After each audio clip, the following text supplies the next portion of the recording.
আপনি কি জানেন ভারতের অন্যতম বিখ্যাত জাতীয় উদ্যান কাজিরাঙ্গা ন্যাশনাল পার্ক সম্পর্কে? কাজিরাঙ্গা আসামের ভোলাগাঁও বা নাগাঁও জেলায় অবস্থিত, যা এক বিস্ময়কর প্রাকৃতিক পরিবেশের ধন।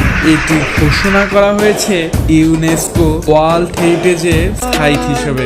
কাজিরাঙ্গা জাতীয় উদ্যানের প্রতিষ্ঠা হয় 1905 সালে, যা প্রধানত রক্ষার জন্য স্থাপন করা হয়েছিল।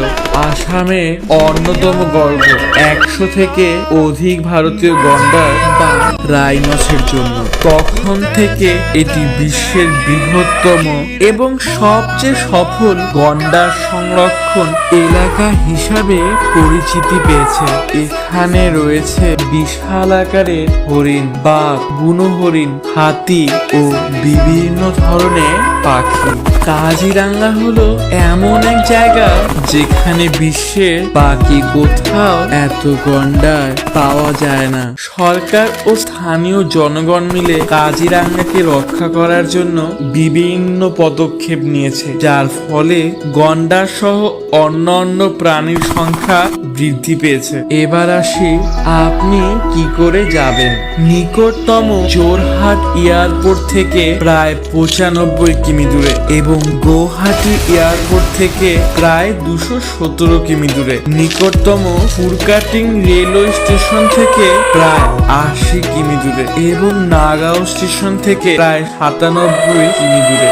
সড়ক পথে গৌহাটি থেকে প্রায় 5 থেকে 6 ঘন্টা এবং জোরহাট থেকে প্রায় 2 থেকে 3 ঘন্টা গাড়ি যাত্রা। সেরা সময় হলো নভেম্বর থেকে এপ্রিল। এই সময় আবহাওয়া আরামদায়ক থাকে, বিশেষ করে জানুয়ারি থেকে মার্চ পর্যন্ত পশু দেখার সম্ভাবনা সবচেয়ে বেশি। মে থেকে অক্টোবর বর্ষাকালের জন্য পার্ক বন্ধ থাকে। বন্যা ও রাস্তার অবস্থার জন্য জিপ সাফারির সময় সকাল 7টা থেকে 9টা পর্যন্ত, বিকেল 2টো থেকে 4টা। সাফারির সময় ও বুকিং নির্ভর করে আপনার জোনের উপর, যেমন কহরা, বাগরি, আগরাতলি। এবার আসি হাতি সাফারি। প্রথম রাউন্ডের সময় হলো ভোর 5:30 থেকে 6:30 আর দ্বিতীয় রাউন্ড সকাল 6:30 থেকে 7টা পর্যন্ত। কাজিরাঙ্গা ঢোকার জন্য পার্কে অনুমতি নিতে হয়। সাফারি বুকিং আগে করেই রাখা ভালো। তাহলে কবে যাচ্ছেন? গেলে অবশ্যই জানাবেন। প্লিজ সাবস্ক্রাইব করবেন। ভালো থাকবেন। পরের ভিডিওতে